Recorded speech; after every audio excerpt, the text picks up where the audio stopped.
एक घने जंगल में 4 भाई रहा करते थे। उनकी कोई बहन नहीं थी, इसीलिए उन्हें घर के कामों में बहुत परेशानी होती थी। ये रोज रोज खाना बनाना मेरे बस की बात नहीं। कह देता हूँ कल से तुम तीनों में से कोई एक खाना बनाएगा। अरे भाई, हम खाना तो बना लें, लेकिन हमारे खाने में वो स्वाद कहाँ जो तुम्हारे खाने में है। क्यों भाइयों, सही कहा ना मैंने? यही कहते कहते तुम तीनों ने मुझे चने के झाड़ पर चढ़ा दिया है। कह देता हूँ मुझसे अब खाना नहीं बनेगा, बल्कि मैं अब शिकार पर जाऊंगा। हाँ ठीक है, तुम शिकार पर चले जाना। वैसे भी हम तीनों इस तेज बारिश में कहाँ जाएंगे शिकार करने। अपने भाई की बात सुनकर वो निकल जाता है शिकार की तलाश में।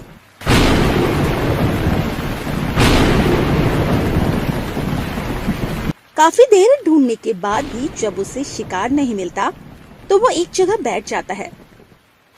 पहले खाना बनाओ और अब इस तेज बारिश में शिकार को ढूंढो। ये मेरे भाई बिना सारा का सारा काम मुझसे ही कराते हैं, लेकिन कोई बात नहीं, वो तो मेरे छोटे भाई हैं। उनके लिए मुझे काम करना पड़े तो कोई हर्ज नहीं। मैं उनके लिए सब कुछ करने को तैयार हूँ, बस मेरे भाई खुश रहें।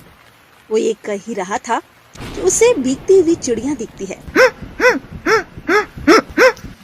चिड़िया को देखकर वो उसके पास जाता है और अपने पंख फैला देता है ताकि वो भीगे ना। अरे कौन हो तुम? इस तेज बारिश में यहाँ क्या कर रही हो? बोलो ना, तुम बोलती क्यों नहीं? उसके काफी पूछने पर वो उसे कोई जवाब नहीं देती। लगता है ये काफी बीमार है, मुझे इसे अपने घर ले जाना होगा। ये कहकर वो उसे घर की ओर ले जाने लगता है। बाप रे, इसे तो बहुत तेज बुखार है। अरे क्या बात है भाई, क्या स्वादिष्ट खाना लाया है तू हमारे लिए। चुप रहो तुम दोनों, ये बेचारी तो इस तेज बारिश में भीग रही थी और ये बीमार भी है। जब तक ये ठीक नहीं हो जाती तब तक ये इसी घर में रहेगी।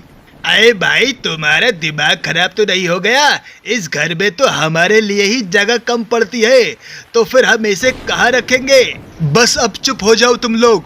किसी को रखने के लिए हमारे दिल में जगह होनी चाहिए। जब हमारे दिल में जगह होगी तो घर में अपने आप जगह बन जाएगी। धीरे धीरे वो उसका ख्याल रखता है और जल्दी वो ठीक हो जाती है। तुम कौन हो? तुम्हारा नाम क्या है? और तुम इस तेज बारिश में उस जंगल में क्या कर रही थी? मेरा नाम चिंकी है। इस तेज बारिश में मेरा घर बह गया, जिसमें मेरे माँ बाप मर गए। मैंने काफी दिनों से कुछ नहीं खाया था। मैं इस तेज बारिश में निकली थी खाने की तलाश में, लेकिन भूख के कारण मैं बेहोश हो गई। इतना सुनते ही उसकी आंखों से आंसू निकलते हैं और वो उसे गले लगा लेता है। अगले दिन से चिंकी उस घर का सारा काम करने लगती है। उसे ऐसे काम करते देख एक बहन का एहसास होता है और वो उसे अपनी बहन मान लेता है। लेकिन दूसरी तरफ उसके तीनों भाई चिंकी को खाने के बारे में सोचते रहे। सुन छोटे, जिस दिन हमारा बड़ा भाई घर में नहीं होगा उस दिन हम इस चिड़िया की बच्ची को गरम गरम तेल में तलकर पकाकर खाएंगे।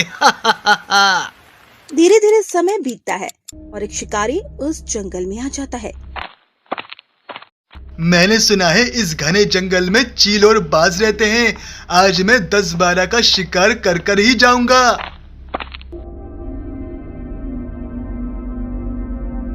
अरे वाह, वो देखो, 3 बाज एक साथ। मैं अभी इनका शिकार करता हूँ। शिकारी उन्हें गोली मार ही रहा था कि इतने में चिंकी उसके ऊपर एक पत्थर गिरा देती है,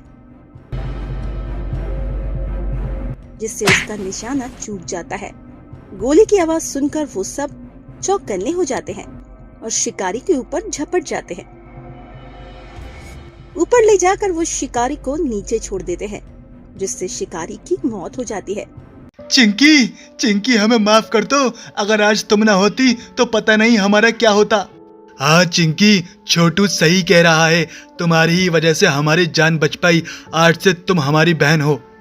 अपने तीनों भाइयों की बातें सुनकर वो बहुत खुश हो जाता है और अब से वो सब खुशी खुशी रहने लगते हैं।